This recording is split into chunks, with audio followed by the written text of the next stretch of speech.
All right, everybody, welcome to Smash Course. We are back with the Knights of the Round Table of Smash, and we are happy to bring you the news that you need to know in the community. But I'll let the guys kind of like wrap us up from last week's collegiate qualifiers. So, Max, Joe, tell us a little bit about DMV, British Columbia, Upstate New York. I heard we had a lot of good turnout, so I think I'm going to let you take a few minutes extra on that. Yeah, so in DMV, we had an attendance record of 16 total teams. So first and foremost, huge shout-outs to the TOs and the streamers who put on that event, because straight up, DMV was not one of the regions that we expected to have such a huge outpouring of support. So to see 9 Melee teams and 7 Smash 4 teams competing all at once on the same day is really amazing to see. Another highlight is Zane's team, Virginia Tech, dominated Melee as expected. So Zane, for those of you who aren't familiar with his name, is a top 100 player, easily one of the best Marths out there in Super Smash Bros. Melee. So the fact that he's an anchor on one of the DMV teams automatically puts them in the running for national contention just because of how strong he is as a player. For Smash 4, UMD, who's been a previously strong team in both Smash 4 and Melee, they won a close set to be the Smash 4 local champions, and I will let Max take it away for BC. So for BC, we had kind of a swap of the results we expected. We've seen Simon Fraser University win the British Columbia region of Smash 4 Collegiate in the past. This time they actually won Melee, but they still showed up strong and qualified in Smash 4. And then UBC, who we were thinking is another strong favorite to do very well in the overall TMG season, actually got first place in Smash 4. So it's kind of funny how that happened. But overall, the turnout in British Columbia wasn't as big as we would have liked it to be. So we're definitely looking to really hit on British Columbia more as a region. I know UBC particularly has a really strong esports program, so it's a hotbed for colleges, and definitely the combination of colleges and esports in Canada. And then we had the New York State Auxiliary Qualifier, which, again, we added later, once the season had already begun, just because we realized this was a typically popular region for colleges that we didn't have a close access point to. So we added that in. Albany won Melee and Binghamton won Smash 4. Definitely a region that I'm not too familiar with in terms of the actual strength of the Smash players up there. So I'm really looking forward to how they do at Mid-Atlantic Regionals coming up. Awesome. Yeah, I'm a little bummed about the BC thing, because SFU and UBC are so strong in their other esports programs that we definitely need to get them, represented in Smash. But I guess we'll take it as it goes. Any other big stories coming out of these events, or should we just kind of launch into the other part of Canada, which is the past Canada Cup?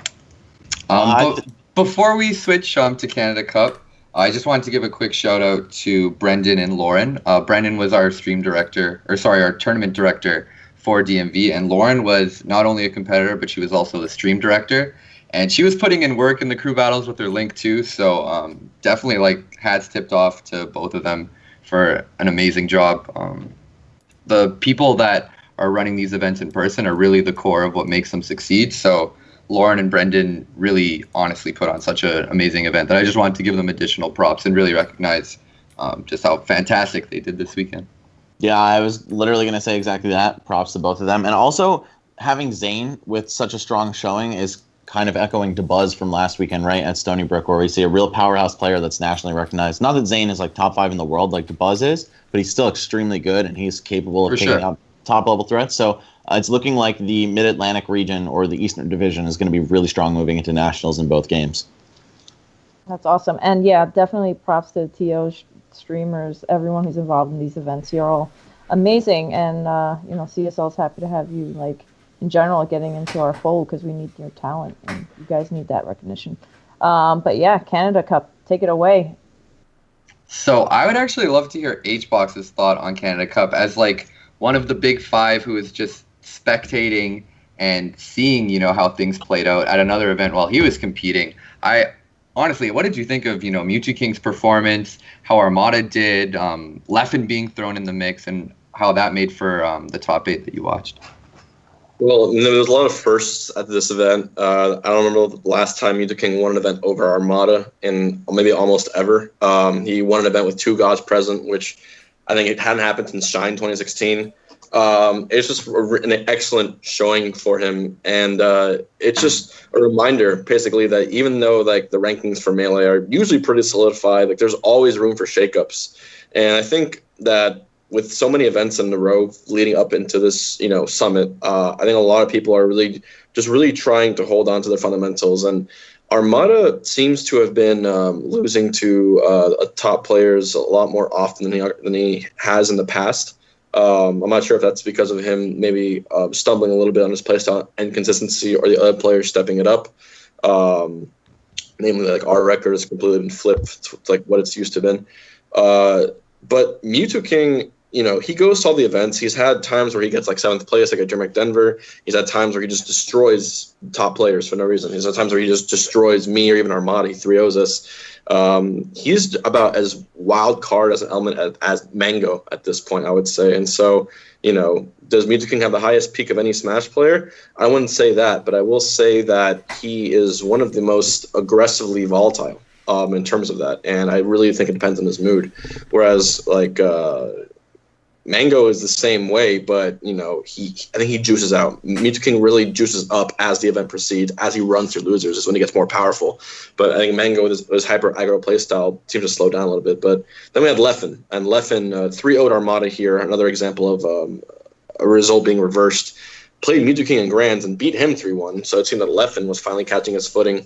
And I think that if Armada had beat Mewtwo King in losers finals, I think that Leffen would have won the whole tournament. I think it had to have been Mewtwo King fresh off just the excitement of the win versus Armada, fresh off him being proud of himself, raising his morale, his boosting. And you saw just the confidence, the swagger during that 3-0, 3-2 set. It was just beautiful, beautiful Melee in every sense of the word. So I'm hoping, as long as it's not on me, I'm hoping we can see some really good Mewtwo King again this weekend and have him appear in grand finals. I think it's a very possible thing. Yeah, so the night before top 8, we were hanging out with Mewtwo King, and we got some sushi. We were freestyle rapping in the car, and like he was so chill. Like he was just like, I have no idea what's gonna happen. I just I want to try and do my best, and I think if I'm playing my best, I can win. Then like the next day, this guy came in. He was like, it was like night and day. Honestly, he was so intense. Like, when he beat Armada, he was popping off. He was jumping around, celebrating. Like that was Dayman, dude. That was Dayman. Yeah, dude. He was absolutely on cloud 9. It seemed like throughout that top 8. And when we talked about it at the after party, he's like, honestly, that might be the best Marth tournament performance. He's like, I play like that all the time in friendlies, but doing it in tournament, I haven't been able to do since like Summit when he 3-0'd Armada. And like just hearing that was like, holy jeez, dude, because I hosted that event and was like right there watching how things played out and just seeing it right before my eyes, like witnessing history and a moment like that where, Mewtwo King just comes out of nowhere and just has the performance of his life randomly on a random weekend in Canada. It was just like, I couldn't have been happier. Like from a TO perspective, it couldn't have gone smoother, but just seeing as a general fan of Super Smash Bros. Melee, just seeing the game being pushed to that like level. I feel like the meta will never be the same after that. Like just seeing that how things played out, and let's give Leffen some credit too, because he almost reverse 3-0'd Mewtwo King after looking like he was gonna get 6-0'd free in the tournament, and that would have meant beating Mewtwo King on 2 FD counter picks. So we beat him once on FD, and then in Game 5 he wasn't able to clutch it out. So huge props to Leffen. Like Leffen, Armada, and Mewtwo King all like played a significant role in like, I don't want to say shaping the future of Melee, but I feel like something definitely changed in the meta that day. And it was like a beautiful concoction of just, Armada maybe being a little bit off his game, Leffen with the Canadian power-up, and just like Mewtwo King coming from outer space and just playing out of his mind. Yeah, and a tournament that wasn't exactly like forecasted to be a huge deal for Melee, it was kind of like, oh, cool, pop bonus, like Canada, awesome. But 3 gods in attendance, and it still ended up being a sick show. Thank you. Also 3 events in the same day, so definitely props. I know there was some miscommunications as to why that happened, but like I'm still having my issues with my passport, so I actually couldn't go even if I wanted to. So I went to the Miami event instead. But like from what I saw, people really enjoyed it, and it's always good having good Melee being played at a tournament like in Gommel 2016 gives the event the legacy it deserves. So that's great for you guys. Hell yeah, man. Hopefully you get your passport by May next year so that you can be at Gommel. Here's hoping, dude. Yeah. Here's hoping. Best of luck with that, man. I heard the story behind that, so I'm rooting for you, my dude. Yeah, so then I guess on the Smash 4 side of things, the Canada Cup, it wasn't like the world-rocking event that Mewtwo King winning Melee was, but still definitely some cool stuff happened. We had MK Leo take home first place. Probably not a surprise. He was the top seed of the event. But the real story, I would say, is Lima, the Smash 4 Bayonetta player from Dallas, Texas. This kid's like, I believe, 16 years old. He was Mistake's senpai, so to speak, online. You know, his sensei taught him how to play. And didn't really make too much of a splash offline.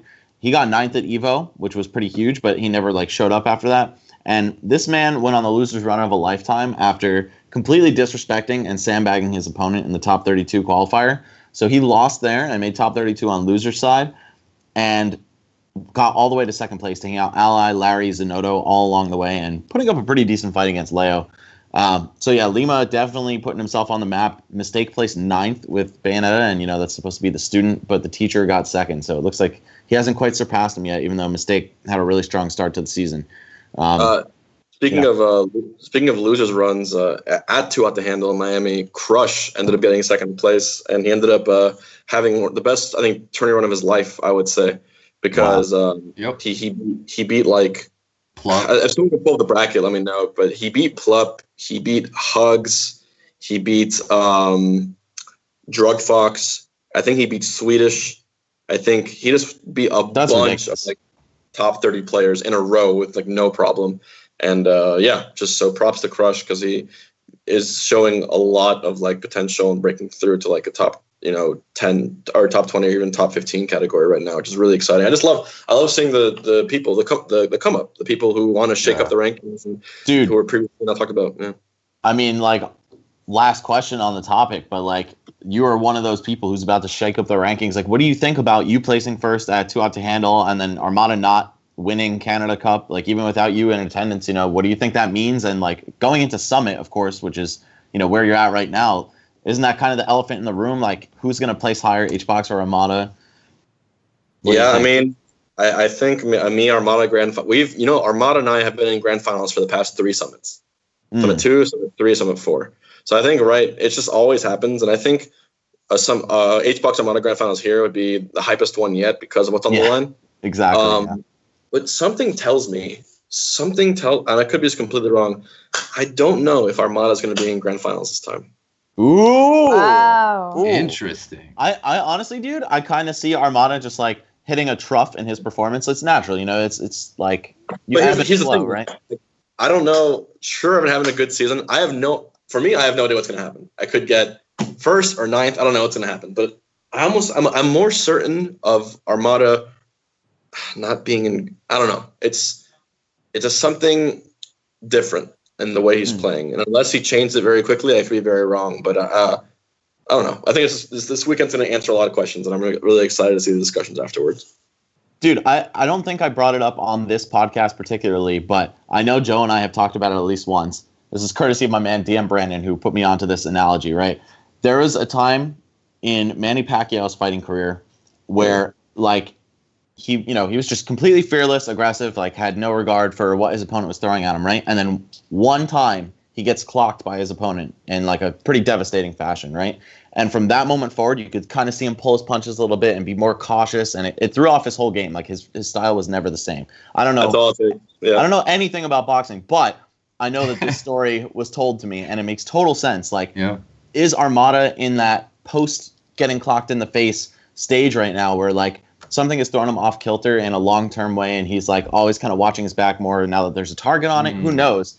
And like HBox, not for nothing, like I feel like 9th is not like you're not going to randomly fizzle out. Like you kind of looked straight up invincible against most opponents that aren't like Armada and like the occasional M2K Fox, Leffen Fox. Like nobody is touching you really at that like lower level. Like the 6 through 10 players, except I guess Plup, aren't really doing anything to you right now. So I don't see that. I see HBox in grand finals, Armada maybe not, but probably, and I think it's going to be hype. I mean, I'll be happy with it. You know what I mean? You can't take it too seriously. You just got to play the best you can play on that day.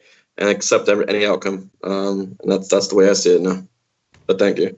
Yeah, no problem, dude. I mean, like, we're obviously rooting for you from here. But I guess going into the next weekend, just to put a knot on things and close out this week, we've got the Midwest East qualifier in Cincinnati on Sunday or Saturday. Yep. Also, the Colorado Auxiliary qualifier in Denver on Saturday. So those are going to be sick. Midwest East turnout is looking real good.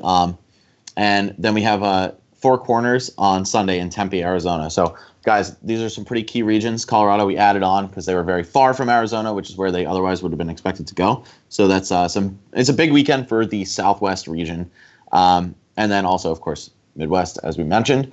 So, I mean, there's a lot of colleges in the Midwest, right? Like between Ohio, Michigan, Indiana alone, those are like the main schools serviced by that area. I think we're going to see a pretty strong turnout.